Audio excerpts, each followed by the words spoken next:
My grandson, Ray Dante, was falsely accused of molesting 3 little boys from his job where he worked at the school. He got a job at the school as a security guard. He called me, he was crying. He said, "Grandma, please help me." He told me the story, what had happened about what the little boys had told the school officials. He is a sweet boy. He's never been in trouble. He has a very clean record. He has never done anything like this before. He's never been accused of doing anything like this. He has a son that he shares custody with Linda, and she is also very hurt because of what happened also, because she knows that Ray Dante would never do anything like that to any kid. He's a great father with his son. He laughs with him, he tickles him. He's a father who any child would love to have as a father. Ray Dante wants the world to know that he is not guilty of molestation of any kids ever in his life. When I look at Ray Dante, I feel pain that he feels in his heart. And this is not fair to Ray Dante. He should not have been fired from his job because of this, because these accusations are false. And today we'll prove it. Ray, you're here today because you were accused of abusing some children in a school that you were working at, right? Yes, sir. So we're going to do this standing up, right?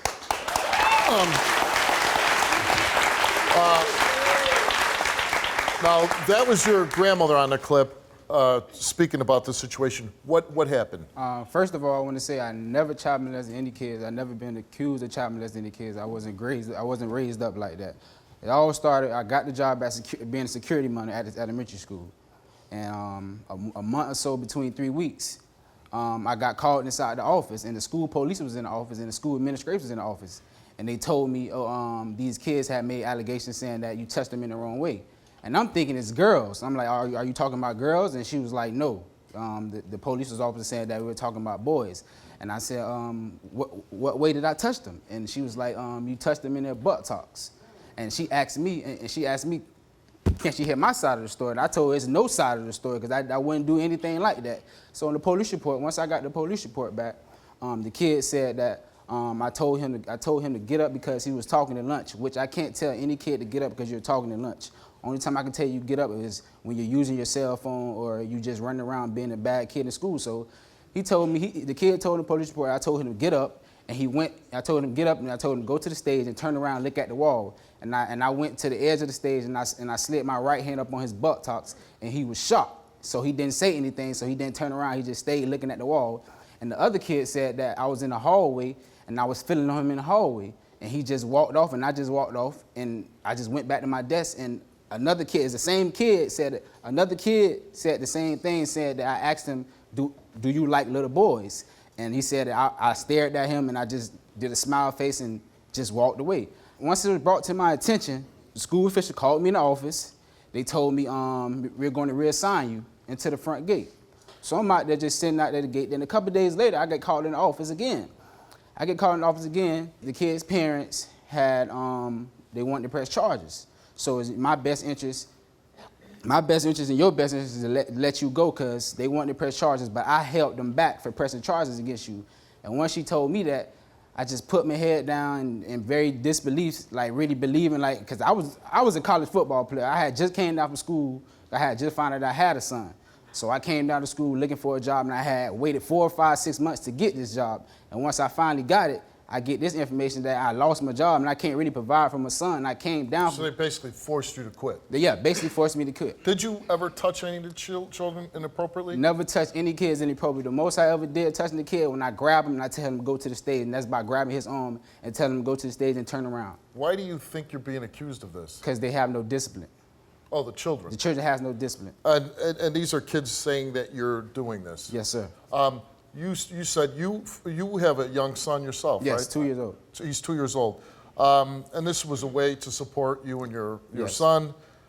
The mother of your son, does she believe? Yes, she doesn't believe that I didn't do it. She doesn't believe. She doesn't believe. Yeah. She doesn't, but she just been. And your grandmother, obviously. Yes, she has believing that I didn't do it. But I called her the day I got fired. And you're here today because you took a lie detector test and you say you want to clear your name. Yes, sir. Okay. Let's bring out Linda, who's the mother of your child. Let's bring her out.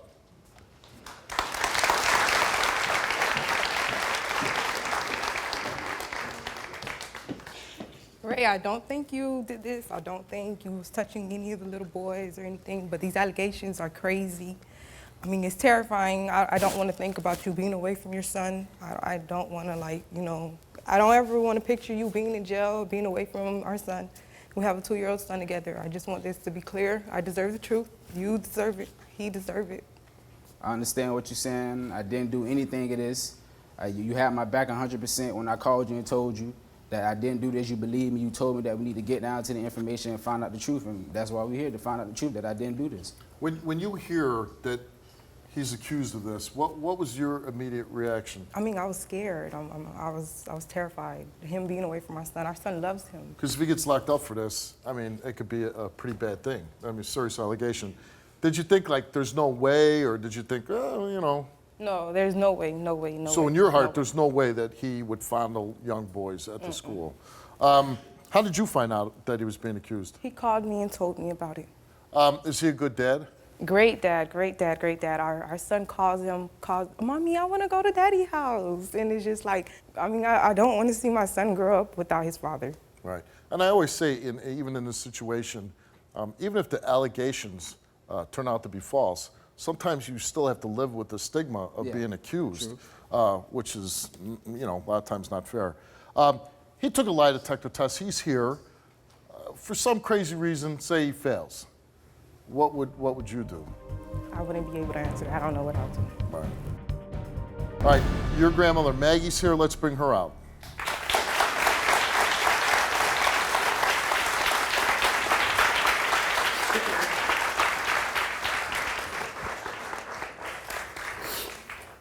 My grandson didn't do that. He is too nice of a boy. He is a nice young man. He would never do anything like that, Steve, to anybody. He is so kind. He's not loud. He's not disrespectful. I mean, I can't believe that these kids would do that. And I feel the same way he felt, is that they just didn't want to take orders, you know, and they want to get back at him. They tell a lie. And they need to be disciplined because they told a lie on him. They need to action. And you think there's no chance in the world None that whatsoever. he would fail this lie detector test? No, he does not. He will pass that lie detector test with flying colors because he is just that type of young man. He is a good young man. He is the type of child that any grandmother or mother would love to have as a grandson and a child. And you had a lot of input in his upbringing? Yes, yes. His mother is my daughter. And I love her, and I'm very close to my grandchildren, very close to my grandchildren. And when he called me, he was so upset, he was crying, he was hysterical, and he didn't know what to do. He was just depressed. You know, he just stayed in this room and said, Ray, it's gonna be okay, baby. We're gonna pray about it, it's gonna be okay. I know I didn't do it. God know I didn't do this. Right. That's right. Until one of the family members contacted your show, and that made me get Well, a chance to clear my name. hopefully you can clear your name. Hopefully you're telling the truth. I gotta, you know, listen, a lot of times you get a feeling about somebody and you get a bad feeling about them. Exactly. I don't get a bad feeling from That's your grandson. right. I know. Let's hope that this is just a case of kids making some false accusations. That's what it is, Let's Steve. find out. Thank you, Steve.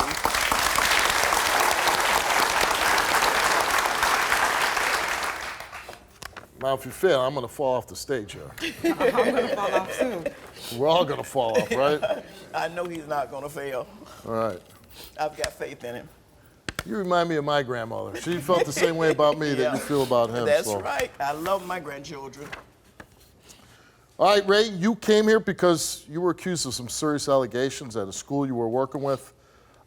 You came here to clear your name because you say you absolutely didn't do this.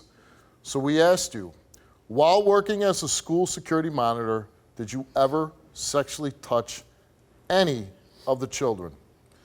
You replied no, and the result for your lie detector test is that Ray told the truth. Yes! Listen, how many guys don't even try to go get a job and support Yes. their family? Yeah, We have a that's young right. man who's doing everything he can, That's right. falsely accused, and I'm real happy for you. Good luck. I was raped. My name is Steve Wilkos, and I'm an investigative talk show host with a law enforcement background. It was my life or his. My job is to get truth and justice for everyday people. Watch our videos now.